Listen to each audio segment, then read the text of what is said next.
Have a blessed day everyone. Good morning and kape at biko tayo. So itong biko ay binili ko pa noong last Saturday na pag-day off ko. So usapang kunyang po tayo ngayon, isang malungkot na balita na ating isang kasamang kunyang o kababayan natin. Noong Saturday, nagkaroon po siya ng testimony sa church at siya po ay terminated. Take note, teacher po siya. Graduate po siya ng teacher, kaya lang hindi siya nakapasa sa board. At kaya naisipan niya mag-apply ng kunyang dito sa Hong Kong. At sad to say, siya ay na-terminate. Anong problema? So nag-demand lang po siya ng pagkain. Nakunin ng kanyang food allowance. May food allowance po ang mga kunyang dito, 1,100 yan noon sa pinirmahan kong kontrata. Hindi ko alam kung nagtaas na, no? So 1,100 is malaking bagay po yan. Kung kami po ang magbabudget niyan para sa pagkain namin ng morning at tanghalian, napakalaki, may sobra pa. So may mga employer na hindi binibigay. So ako po, problema ko rin ang aking food. So matagal ko na rin sanang gustong i-demand ng aking food allowance, pero iniisip ko nga na ganyan ang mangyayari. I-terminate kanila.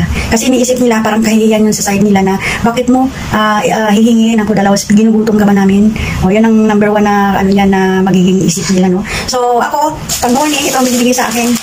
So, kapag ito naman lang yung kinakain natin every morning, siyempre magsasawa rin tayo. Sila nga, iba-ibang kinakain nyo, nagsasawa pa. At wala po itong spread. So, minsan, kapag maganda ang mood, binibigyan din ako ng palaman. So, kapag lunch, ito ang binibigay sa akin. Indomie at saka itong sardinas. So ayan po, tintak po yan. Hindi po kinakain kasi yan. Kahit sa Philippines ako, hindi ako talaga mahilig kumain yan. So ina-imagine ko kung paano ko pagsabayin kainin ang pancit canton at sardinas, no? Kasi ang sardinas at saka pancit canton, inuulam mga natin yan sa kanin sa Philippines. So ang ginagawa ko, tinatago ko yan. So marami na ako naipon yan, siguro mga 10 pack na ng Indomie yung binigay nila sa akin. So sinasama ko yan sa pabox ko uwi ng Philippines. Para ayaw ko rin makita nila sa cupboard na hindi ko kinakain. So every time na bumibili sila kasi iniisip nilang kinakain ko. Kasi tuwing nagde-day off ako, nag-check yan ng cabinet ko. So wala silang makita kasi nandoon sa loob ng ng mga damitan ko yung tinatago para ayaw ko mag-isip na maarte ako, ito ganyan ganun. Alam mo naman kung hindi natin alam ang kanilang mga iniisip, no? So yun lang guys, sa mga gustong magpunta ng Hong Kong, aware po kayo na dito kapag check ko ang iyong amo, nahigpit sila. Pero meron naman na mas mababait, talagang open ka. So yan, mga pagkain nila dyan, nabubulok naman nilang mga prutas, hindi ako gumagalaw. Kahit sabihin pa nilang kainin ko yan, hindi ko yung nagalawin kasi once na kinain mo yan, mamaya nakalimutan nila, hanapin sa'yo kung nasaan na. Many times na nangyari sa akin yan, kaya nung nakita ko na ganun sila, hindi na talaga ako nakialam. Pag dilagay dito sa side na papunta ng kwarto ko, alam ko sa akin yan. Pero hindi ko pa rin yan ginagalaw hanggat hindi sila nagsabi na root sa iyo yan. So maging aware po kayo kasi iba ang kanilang tradition. Pagka sa kanila, even birthday, kumakain yan sila ng cake, sila lang. Narinig mo lang may birthday pala kasi nag-awitan na sila. Kumain sila ng cake ko, tapos tanungin ka pa kung gusto ka, kung gusto mong kumain. So sinasabi ko na lang na hindi po, busog na ako. So ganyan sila, kaya maging aware po tayo sa mga ugali nila.